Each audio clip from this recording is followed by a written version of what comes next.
Hi, this is Dr. Karen Sherman, founder of Your Empowered Relationship. Everybody at some point in their lives has stuff that comes up that's bothersome. And if you've got a good friend, a good mate, a good social support system, then probably you can talk it through and it's fine. But there are some times where things get a little bit rougher and you might need to speak to an outside source, a professional, somebody who really knows what they're doing. But that's really hard also, but then that's your choice. Now, what happens if it's your mate? It's not you. When it's you, you make the choice, but if it's your mate, they might need a little help, a little push.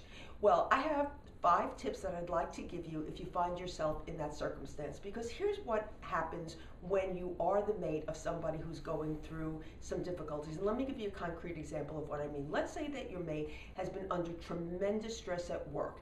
Maybe they're having trouble with their boss, or maybe their workload is really tremendously difficult at this time of year, and they don't really know how to deal with the stress. So what often happens is that they end up being at home and shutting down or barking, and you become the target because you're the person that they feel safest with. It's not really fair, but that's the way it works. So here are the 5 tips. Number 1, you can go to your mate and say, listen, I don't really want to be your target, but I do want to be here and be available for you. And I don't really know how to help you. What is the best way that I can help you? The second thing that you can do is you can suggest very gently that maybe they need to talk to somebody professionally. Now, for a lot of people, that feels very uncomfortable, feels like a stigma. And so if they have some fears or apprehensions, ask what they are, talk it out. You might want to do a little research. You can ask other people you know who are going to therapists, find out who you think are good, or go on the internet, do a little research, and then give your partner that list. Now, the next tip is to back off. Give your mate some space. Don't be asking, did you check the list? Did you check the people out? When are you going to go? When are you going to make the appointment? Let your mate have the space to check out the information. And then the 5th tip, which is probably the most difficult, is you really have to let the choice be up to your mate. Therapy or counseling isn't for everybody. And the truth of the matter is that if the person isn't ready, it's not going to work anyway. It may just be the wrong time, so you have to back off.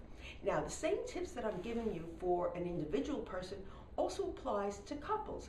Just the other day, I had somebody call me on behalf of a couple that she knew that was in trouble. She's a really, really good friend. So the very same tips are true for a couple.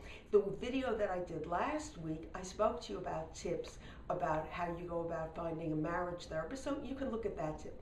And what I want you to remember is that I've just created a site, makeyourmarriageworknow.com, makeyourmarriageworknow.com, and I actually created this site because I'm so aware that couples have a lot of difficulty very often getting into a therapist's office because of the stress, the time, the energy that it takes, but they need comprehensive information. And so that's what that site is all about. And you might want to go check that out right now.